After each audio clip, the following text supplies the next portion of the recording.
Hello everyone. Hey, for today's lecture, I want to create a video that talks about the next step of our understanding of how rhetoric and argument works.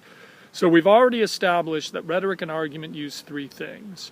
Rhetoric uses logos, pathos, and ethos. We know that logos is an appeal to logic, that pathos is an appeal to emotion, and ethos is an appeal to credibility and authority. So in today's lecture, I'm going to talk about the next step of our understanding of how rhetoric and argument work by introducing you to fallacies.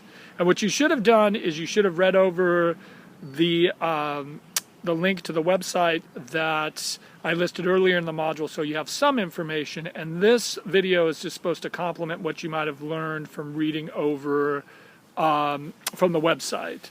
So what we're going to do today is we're going to talk about how rhetoric separates itself from argument, because rhetoric separates itself from argument by using fallacies. And I sometimes think students hear the term fallacy and they panic. They think fallacies are complicated, they're hard, or they're just going to be confusing. But in many cases, fallacies don't have to be that hard to understand. In some cases, they're easy to identify. Some cases, they're silly, and some of them are just downright stupid. So before we can talk about identifying a specific type of fallacies, we need to talk about the word itself, fallacy. So if I were in a ground class, I would write the word fallacy on the board and ask students to define what do they think the word means.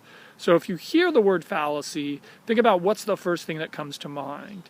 And for most students, the first thing that comes to mind is something that is false, something that is fake, or something that is phony. And I think all of these three things are a perfect way to define a fallacy. But I will define fallacies a little bit differently. I just define fallacies as false logic. So if you think about this, let's assume you go out there in the real world and you come across someone who is using rhetoric, and you accept my definition of rhetoric for the moment. I'm still going to maintain that my definition of rhetoric is words that are used to manipulate, deceive, and con people. So you come across someone that is using rhetoric, and you catch them using a fallacy. You catch them saying something false, something fake, or false logic. What happens is your brain starts to critically think, and you start to question the person, and you're less likely to fall for the rhetoric. So that's why I think it's important that we are able to identify fallacies and understand them, because it allows us to critically think, and in the end, rhetoric will have less to have an impact on us. So there are three types of fallacies that I really like that I want to just talk about briefly, and I mentioned them earlier in a module. There's three specific fallacies that I like. The first one I like is the ad hominem, and the ad hominem is when you attack a person's character rather than addressing an issue. So I like the ad hominem. It's when you attack a person's character rather than dealing with an issue. So imagine that you have an imaginary student in our class who's been taking our class and just hates our class. And so imagine he runs out and he tells people, don't take Professor Gutowski, he's just like Saddam Hussein. Don't take Professor Gutowski, he's just like Hitler. Don't take Professor Gutowski, he's a real son of a bitch. Well, notice what that student did was he used an ad hominem. He attacked my character rather than addressing an issue. He didn't say things like, don't take Professor Gutowski's English class, he's really boring. Don't take Professor Gutowski's class, he creates confusing lectures. Don't take Professor Gutowski's class, his feedback on essays don't make much sense. So I like the ad hominem because it's attacking a person's character rather than dealing with an issue. The other fallacy I always like is I like the non sequitur. And the non sequitur is when you take two things that have nothing in common and you try to join them together. So the non sequitur, you take two things and you try to join them together as if they have something in common. So imagine that same student, imaginary student, says, hey, don't take Professor Gutowski's online class, it's just like being at Auschwitz. Don't take Professor Gutowski's online class, it's just like being at Dachau. Don't take Professor Gutowski's class because it's just like being at a concentration camp.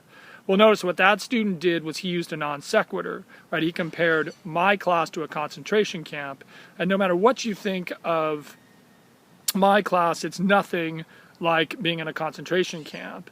I think I like these two fallacies both because I see them all the time in politics. Notice in politics, We've always heard things like in the last political year, hey, don't vote for Joe Biden, he's sleepy Joe Biden. Don't vote for Trump, he's crazy. Well, those are ad hominem attacks that don't deal with larger issues, right? Don't vote for Joe Biden, he's going to increase taxes. Don't vote for Trump, he's going to pull us out of NATO, right? I like the non sequitur, comparing two things that have nothing in common. We see it in politics all the time. We see it with something like abortion, right? People compare abortion to the Holocaust when those two things have nothing in common. So I like those two fallacies just because I see them used all the time. The other fallacy I like is the bandwagon, because it's one of the easier ones. Everyone is doing it, why aren't you? Everyone is taking Professor Gutowski's English class, why aren't you?